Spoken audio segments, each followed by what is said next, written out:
Баршаңызға сәлем, сіздермен мен Бақдәулет, және бүгінгі біздің видеосабақ бұл магистратураның ағылшын тілі бойынша нұсқа талдау сабағы. Бүгінгі видеосабақта магистратура тесті форматында жасалған жаңа сұрақтарды талқылайтын боламыз. Бүгінгі сабақта магистратураның ағылшын тілі бойынша тест сұрақтарын дұрыс шешу жолдарымен үйренесіз. Демек, әрбір сұрақты жеке талдап түсіндіргенде есіңізден шықпайтындай етіп жаттап алатын боласыз. Сондықтан да бүгінгі сабақта өте көп грамматикалық ережелер түсіндіретіндіктен міндетті түрде сабақтағы айтылған ең керекті мәліметтерді жазып алып отырыңыздар.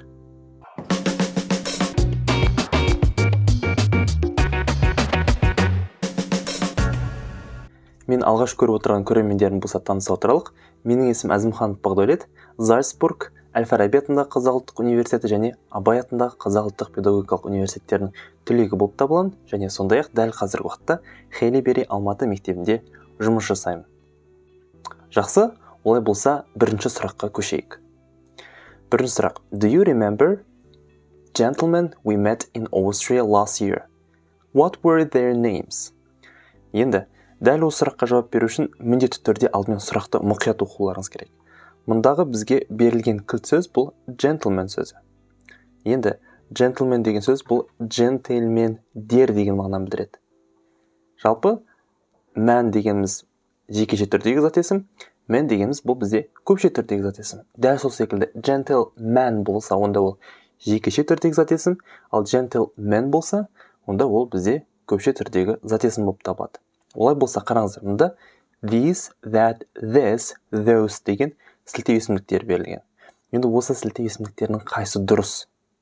Жалпы логикалық тұрғыда алып қарасаңыздар, gentleman дегеніміз бізде көпше түрдегі зат есім. Олай болса, бізде келесі тест техникасы бар. Жазып алып отырыңыздар. Дұрыс емес болып табылатын жауаптарды сызып тастаңыз, және дұрыс болып табылуы мүмкін жауаптардың санын азайтыңыздар. Сонда бізде көпше түрдегі зат есім болғандықтан, жекеше түрдегі зат есімнің алдында қолданылатын that және this сілтеу есімдіктерін дұрыс емес қылып сызып тастаймыз. Олай болса, бізде тек екі мүмкін дұрыс жауап болып табылуы мүмкін екі ғана вариант бар. Енді бұл жерде this қолданылады ма, әлде those қолданылады ма? Соған назар аударайық. Енді екінші сөйлем бізге кілт сөз ретінде берілген. We met in Austria last year. Біз Австрияда өткен жылы кездестірген дейді. Демек, бұл бізде іс-әрекет өткен шақта орындалып тұр. Енді өткен шақтағы орындалған іс-әрекеттерді сілтеу мақсатында біздер that не болмаса those сілтеу есімдігін қолдануымыз керек. Ал осы шақта this не болмаса this қолданылады. Сондықтан those бізде дұрыс жауап болып табылады. Онда д нұсқасы дұрыс деген сөз. Міне көрдіңіздер ме? Бір тестті шешу барысында сіздер бір емес бірнеше грамматикалық ережені есте сақтауларыңыз керек. Дәл осылай ғана осы магистратура тестінде кез келген сұраққа оңай әрі дұрыс жауап бере алатын боласыздар. Жақсы, келесі екінші сұрақ бізде French are famous for their food and Italians are friendly. Енді мұнда бос орындарға артикльдерді қойыңыздар деп тұр сұрақ. Жалпы именно артикльдерге байланысты сіздер осы сөздердің алдында артикль келеді ме, әлде келмейді ме? Соған назар аударуларыңыз керек. Жалпы ағылшын тілінің грамматикасында мемлекеттердің алдында артикль келмейді. Бірақ бұл жерде French деген сөз бұл мемлекет емес, француздықтар деген мағынаны білдіреді. Вот сондықтан сіздер ойлауларыңыз, так, мемлекеттің алдында бізде артикль қоя алмайды, ондай болса д нұсқасы дұрыс деп. Жоқ. French дегеніміз бұл француздықтар деген мағынаны білдіреді. Сондай-ақ кейбір мемлекеттердің алдында, яғни мемлекетте тұратын адамдардың алдында, мысалы French, Dutch, British, English, Spanish деген секілді, яғни мемлекеттердің соңы ч не болмаса ш-мен аяқталса, онда оның алдына міндетті түрде the артиклін қолдануларыңыз керек. Мысалы the French не болмаса the Dutch. Жақсы. Онда бізде а нұсқасы дұрыс жауап болуы мүмкін. Не болмаса с нұсқасы дұрыс жауап болуы мүмкін.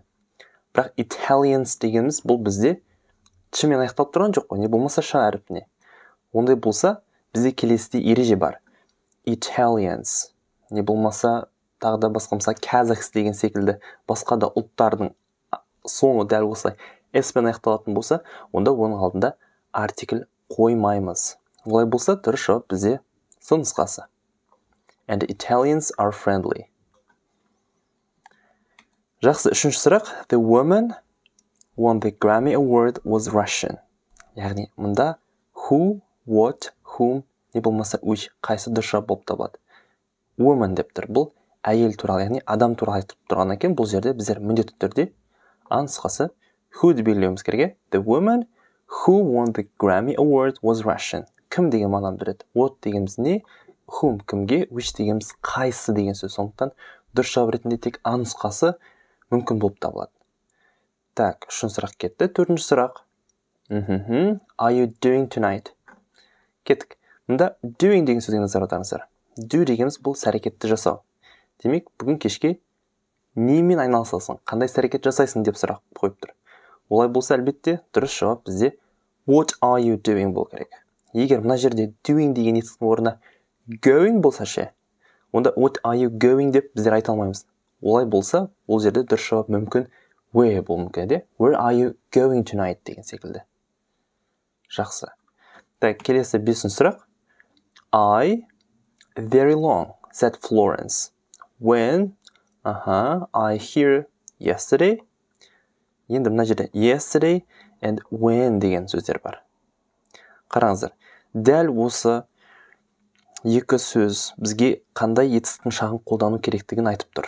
Жалпы, өткен шақта тесттің лайфхагы.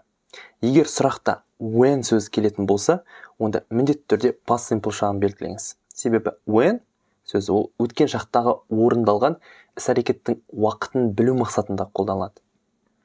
Сондай-ақ мына жерде yesterday деген сөз бар. Бұл да өткен шақтың signal words, яғни өткен шақтың анықтауыш сөз болып табылады. Сондықтан екінші бөлім бізде did пен басталу керек.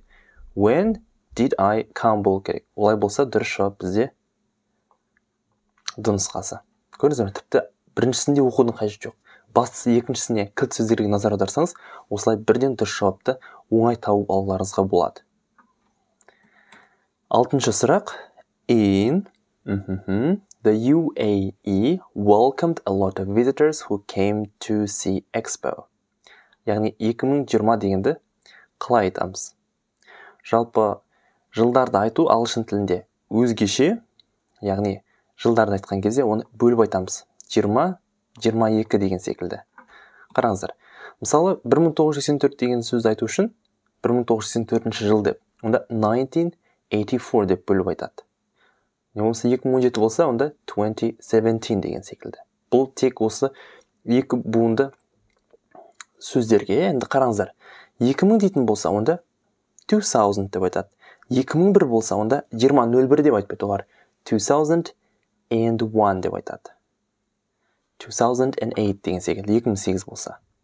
Сосын тағы бір ерекшелік бар, жылдарға байланысты. Бұл да осы магистратура тестінде келуі мүмкін. 1800 жыл деген секілді. 1800 жылды 1800, яғни 1800. Мысалы, 13 жыл, онда 1300 деп айтады. Дәл осы секілді жылдардың айтылуы, жылдардың дұрыс жазылуын міндетті түрде білуіңіз керек. Себебі бұл да бізде магистратура тестінде келетін сұрақтардың бірі. Сондықтан да мына жерде біздер 20-22 деп 2022.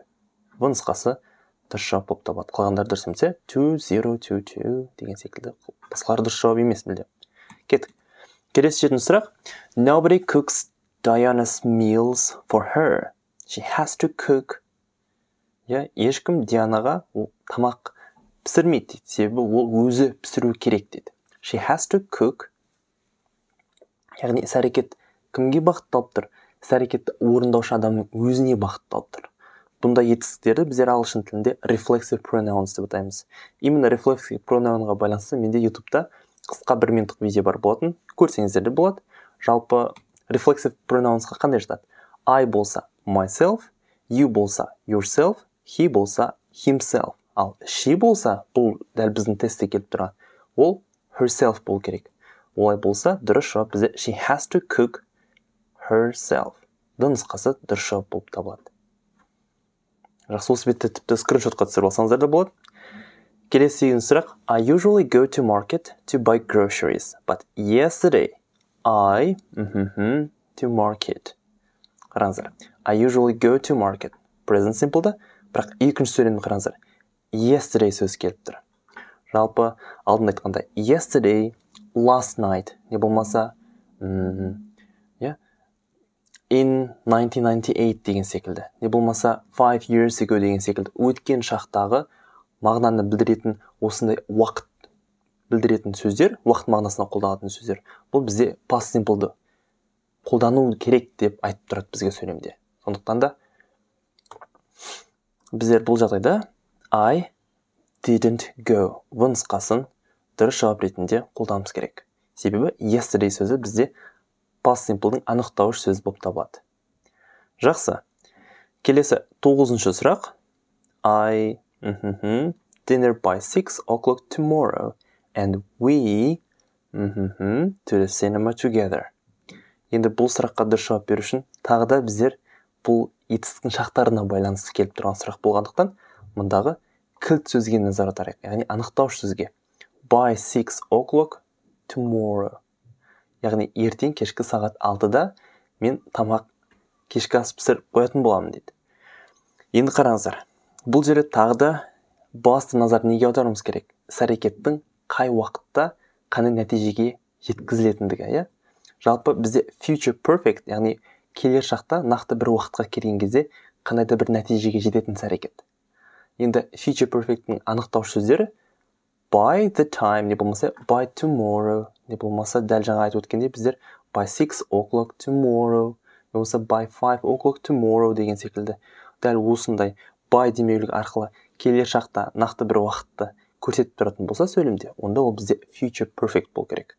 Ал future perfect'ің жасалу жолы, қараңыздар, will have verb 3. Не болмаса verb ed. Онда дұрыс жауап болады бізде will have cooked. Нұсқасы бізде дұрыс жауап болып табылады. Міне көрдіңіздер ме? Етістіктің шақтары жалпы именно магистратура тестінде өте жиі келетін тақырыптардың бірі. Сондықтан да етістіктің шақтарын анықтауыш сөздерін және сондай-ақ олардың қай кезде қалай қолданылатындығын, конструкцияларын білулеріңіз керек. Жалпы егер де дәл қазір менде осы Инстаграмда болсын, WhatsAppта болсын, ағылшыннан қиналып тұр едім. Уақыт аздығына байланысты қалай осы магистратураның тестіне дайындалатынымды білмей тұрмын. Соған қалай аз уақытта дайындауға болатын курстар, не болмаса видеосабақтар ұсына аласыз деген сұрақтар болса, онда дәл қазір сізде, онда мен сіздерге өзімнің нұсқаталы сабақтарымды ұсына аламын.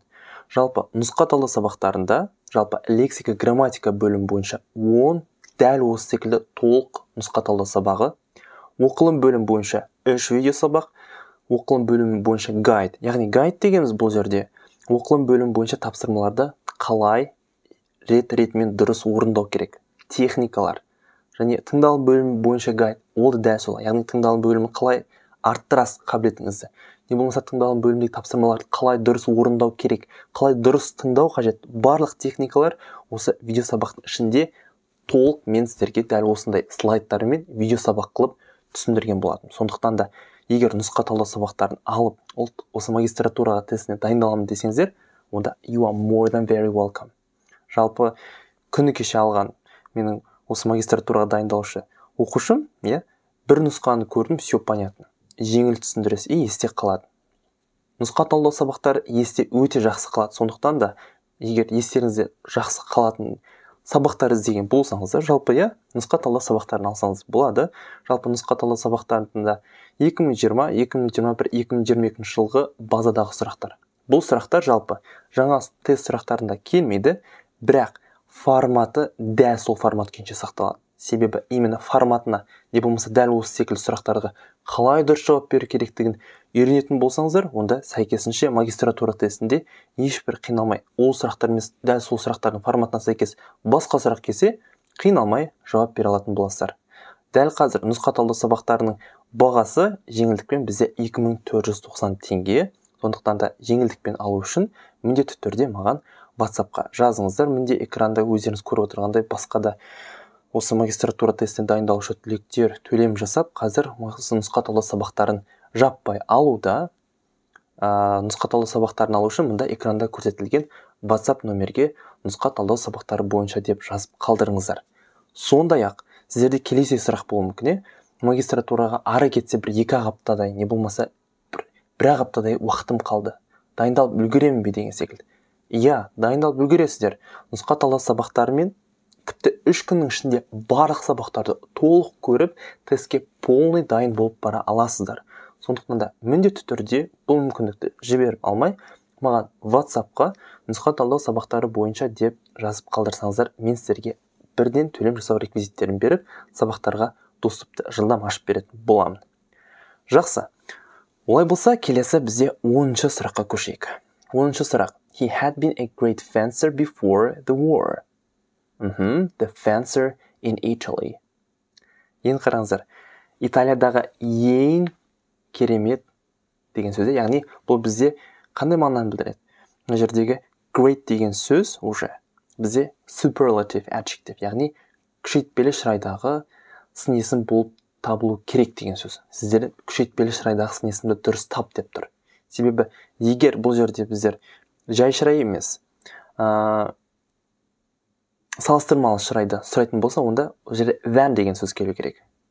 Ал күшейтпелі шырай болатын болса, онда нақты бір жерде тек біреу ғана Италиядағы ең ұлы деген мағынаны білдіреді. Онда бізде мына жерде in Italy деп тұр ғой. Сондықтан күшейтпелі шырай қайсысы? Ойланып көріңіздер. Қайсы бізде дұрыс жасалынған күшейтпелі шырай болып табылуы мүмкін? The greatest, more greater, greater не болмаса the most great. Егер сіздерде грамматикаға бойынша білімдеріңіз жоғары болса, онда сіздер бірден мұндағы more және greater дегенді зыт бастауларыңызға болады. Себебі бұл бізде салыстырмалы шырайдағы сын есімдерге қолданылады. Ал енді күшейтпелі шырайдағы сын есімдерге the greatest не болмаса the most great. Қайсы дұрыс? Жалпы ереже бойынша бізде great деген сөз бұл бізде one syllable, яғни бір ғана буынды сөз. Бір буынды сөздің алдында the артиклі және оған est жалғану керек. Мысалы, fast, fastest, young, the youngest деген секілді. Ал егер бізде 2 буынды сөз болса, онда ол, мысалы, beautiful деген сөз айға, мұндағы beautiful 3 буынды сөз екен. The most beautiful болады екен. Сонда бізде the most great деп айта алмаймыз, себебі great деген сөз тек бір буынды сөз, онда дұрыс жауап the greatest. Нұсқасы дұрыс жауап болып табылады бізде. Кеттік. Келесі 11-ші сұрақ. It was autumn and all around him there were red and yellow fallen. Демек, бұл жерде жапырақтар деген сөз керек. Жалпы жапырақ деген сөз бұл бізде leaf. L-E-A-F. Leaf. Енді жапырақтар деген сөз бұл жерде қайсысына көптік жалғау дұрыс жалғанған? Міне, соны сұрап тұр сіздерден. Жалпы келесідей бізде leaf не болмаса woof деген секілді етістіктер егер F әрпіне аяқталатын болса, оған S жалғанса, онда мұндағы F әрпі түсіп қалады. Оның орнына V әрпі келеді де ES болып жалғанады. Leaves.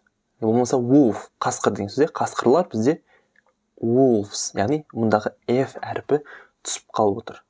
Сондықтан бұл жерде бізде дұрыс жауап нұсқасы leaves болу керек. Yellow fallen leaves. Жақсы, келесі 12-ші сұрақ. You to see my father. Yes, I. Жалпы сұрақ не еді? Қараңыздар, want деген сөз бізде verb ing-да қолданылмайды. Қалау деген әрекет бұл бізде қалай айтсақ болады?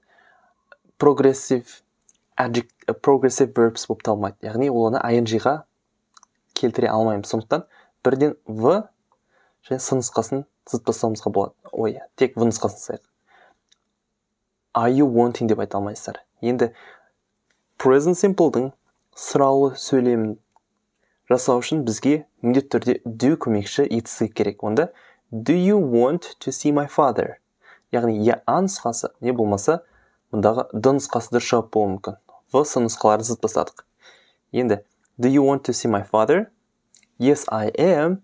Не болмаса yes, I do. Қайсы дұрыс?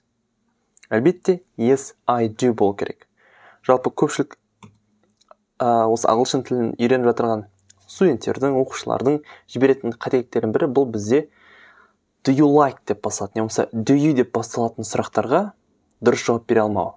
Do you like watching Pactolets videos on YouTube дейтін болса, онда міндетті түрде жауап ретінде yes I do деп жауап беруіңіз керек. Yes I like не болмаса yes I am деген жауаптар бұл бізде қате болып табылады грамматикалық тұрғыда. Сондықтан міндетті түрде егер do you деп басталса, онда дұрыс жауап ретінде yes I do не болмаса no I don't деп жауап беруіңіз керек. Онда дұрыс жауап бізде д нұсқасы 12-де. Кеттік 13-ші сұрақ. It is remarkable that 18.5% of teachers in our school are men under 25. Мен уже бірден дұрыс жауабын айтып қойдым, байқамай. Айтпеңіздер, бірақ 80,5 ағылшындарда, яғни бүтін дегенді қалай айтады? Міне осыған назар аударып көрейік. Қараңыздар. Мұнда 80 барлығында келіп тұр. Бірақ именно осы санға келген кезде 80,5 дегенде біздер point сөзін қолданамыз. 80.5 д нұсқасы дұрыс жауап болып табылады. Енді басқа кездегі нүктелерді қалай айтамыз деген сұрақ болуы мүмкін сіздерде. Олар кәдімгі осындай сайттардың атауын айтқанда, мысалы www.facebook.com дегенді ағылшын тілінде www.facebook.com көрдіңіздер ме? Сайтта dot деп қолданады, сандарда point деп қолданады, мысалы 18.5. Ал егер кәдімгі сөйлемнің соңындағы нүктені айтқымыз келсе, онда біздер full stop деп айтуымыз керек. We live in a village full stop. Міне, нүктенің әр кезде әртүрлі аталу жолдар осындай. Тіпті осы бетті скриншотқа түсіріп алсаңыздар да болады. Жақсы. Келесі 14-ші сұрақ. The teacher's salary to send by the end of the week. Дәл бұл етістің шағын осы видео сабақтың ішінде жаңа ғана айтып өттік. Яғни future perfect tense, яғни келер шақта нақты бір уақытта қандай да бір іс-әрекет нәтижеге жетсе. Яғни бұл жерде не еді? Мұғалімдердің жалақысы осы аптаның соңында түсетін болады. Демек, осы аптаның соңында by the end of the week, олай болса, дұрыс жауап ретінде біздер will have been sent д нұсқасын дұрыс жауап ретінде қолданымыз керек. Will have sent, ал оның пассив формасы will have been sent болып тұр. Келесі, бізде 15-ші сұрақ. I have a good for you. Don't marry at an early age. Яғни бұл жерде мұнда advices, piece of advice, pieces of advice не болмаса advice. Қай нұсқа бізде дұрыс жауап болып табылады. Кәне осы жерде өздеріңіз ойланып көріңіздер. Жалпы advice деген сөз бұл бізде әлбетте кеңес деген мағынаны білдіреді. Ағылшын тілінде кеңес деген сөз бұл бізде саналмайтын зат есім болып табылады. Қараңыздар. Advice is a noun and means a suggestion about what someone should do. It's uncountable. Саналмайтын зат есім. Яғни біздер саналмайтын зат есімдердің алдында ереже бойынша біздер мүлдем a деген секілді мұндай артикль қолдана алмаймыз. Бірақ ағылшын тілінде тағы да келесідей ереже бар. If we want to use advice in a countable way дейді. Яғни advice сөзін біздер саналатын зат есім ретінде қолданғымыз келсе, онда оның алдында біздер не еді? A piece of advice деп қолданымыз керек дейді. Онда дұрыс жауап ретінде I have a good piece of advice. Яғни в нұсқасы бізде дұрыс жауап болып табылады. Сондықтан да сіздер тек осындай грамматиканы үйренген кезде, осымен қатар оның басқа да қолданыс жолдарын біле білгендеріңіз абзал. Себебі дәл осындай грамматикалық құрылымдарды сіздерде магистратура тестінде талап етеді білулеріңізді. Жақсы. Так. Енді дәл осы қарап тұрғандарыңыздай артикльдердің дұрыс қолданылуы, ол қай кезде артикльді қолданамыз, қай кезде қолданылмаймыз деген сұрақтар сіздерде өте жиі келетін болса, онда міндетті түрде артикльдерді білмесеңіз, менің 17 қараша күнгі тегін сабағыма қатысыңыз. Тегін сабақта біздер артикльдердің қолдану жағдайларын тақырыбында өтетін боламыз. Сабаққа қатысатын болсаңыз, сіз міндетті түрде плюс 2 балл магистратура тестінде жинай аласыз. Себебі міндетті түрде осы артикльдерге байланысты кемі 2 сұрақ келеді. Сондықтан да міндетті түрде жіберіп алмаңыз сабақты. Бұл бір. Екіншіден, сабаққа қатысушыларға нұсқатаулы сабақтарын жеңілдікпен алуға промокод беретін болам сабақ барысында, және сондай-ақ бонустар да беріледі. Сол себептен де тегін сабақты жіберіп алмас үшін мұндағы комментарийдағы ең бірінші сілтемеге өтіп WhatsApp группаға қосылыңыздар. Сіздерді тегін сабақта да күтетін боламын. Жақсы, енді бізде 16-шы сұрақ. This is my room. They are happy to share it. Яғни бұл менің балаларымның бөлмесі дейді. Жалпы балаларымның бөлмесі дегенді қалай айтамыз біздер? This is my children's room. В нұсқасы дұрыс жауап болып табылады. They are happy to share it. Енді сіз сұрауларыңыз мүмкін, неге бағдарлет? Мысалы, child's дегенде дұрыс жауап ретінде алып қарастыруға болады ғой деп. Бірақ егер мына жерде he is болса, онда менің балам деген, яғни бұл жерде тек бір ғана бала жайында айтып тұр. He is болса, мысалы, he is happy to share it дейтін болсақ. Ал they are дегеніміз уже олар деген сөз. Демек, олардың саны бір емес, бірнеше. Сондықтан да біздер children сөзін қолданып, оған тәуелділік апострофын жалғап тұрмыз. Children's room. Жақсы, және бізде соңғы сұрақ. You must watch The Devil Wears Prada. It is a very film. Moving, delicious, wonderfully, or excited. Қайсы бізде дұрыс жауап болып табылады. Енді именно грамматикаға сене отырып, біздер келесіде үлкен талдау жасауымызға болады. Қараңыздар, excited деген сөз. Excited деген бұл бізде адамға қолданады көбінесе. I am excited. Ал оны moving деген сөзге қолдану үшін exciting ing жалғауымыз керек. Сол кезде дұрыс жауап болушы еді. Мысалы, exciting movie, онда дұрыс жауап. Ал excited movie деп айта алмаймыз. Бұл бір. Енді delicious. Delicious дегеніміз бұл бізде өте тәтті, дәмді, адам тілі үйретін деген мағынаны береді ғой. Онда delicious meal деп айта аламыз, бірақ delicious movie деп айта алмаймыз. Енді wonderfully деген де сөз болды. Wonderfully деген сөз ол міндетті түрде етістіктен кейін келу керек. She works wonderfully. Яғни wonderfully movie деп айта алмаймыз. Wonderful деген сөзді movie'нің алдында қолдануымыз үшін біздер бар болғаны wonderful movie деуіміз керек. Онда бізде тек дұрыс жауап бұл кезде moving деген сөз. Енді if something is moving, it makes you feel strongly an emotion such as sadness, pity or sympathy. Яғни moving дегеніміз адамның эмоциясын тудыратын деген мағынаны береді. Онда адамның эмоциясын тудыратын кино дейді. Онда дұрыс жауап бізде А нұсқасы it is a very moving film болу керек. Сондай-ақ moving деген сөзбен тағы да бұл сіздерге грамматикалық қосымша бонус деуге болады. Қандай сөздер қолданылады? Жаттап алыңыздар. Может тестте келіп қалуы мүмкін. Moving account, moving scene, moving object, moving site, moving speech, moving story, moving tribute. Және тағы осы секілді сөздер әбден орны қалыптасқан. Осы moving деген сөзбен келеді. Жалпы бүгінгі біздің нұсқа талдау сабағымыз осымен аяқталды. Сабақтың соңына дейін көріп тыңдағандарыңыз үшін барлықтарыңызға көп-көп рахмет. Енді дәл осы секілді грамматика, тыңдалым, оқылым бөлімдері бойынша менің дайындық видео сабақтарымды алу үшін осында төменде көрсетілген 8705 347 9157 WhatsApp нөміріне нұсқа талдау сабақтары бойынша деп жазып қалдырыңыздар. Егер мен бүгінгі видео сабағым сіздерге ұнаған болса, онда міндетті түрде менің каналыма өтіп, басқа да осы ағылшын тілі бойынша дайындық видео сабақтарымды көріңіздер.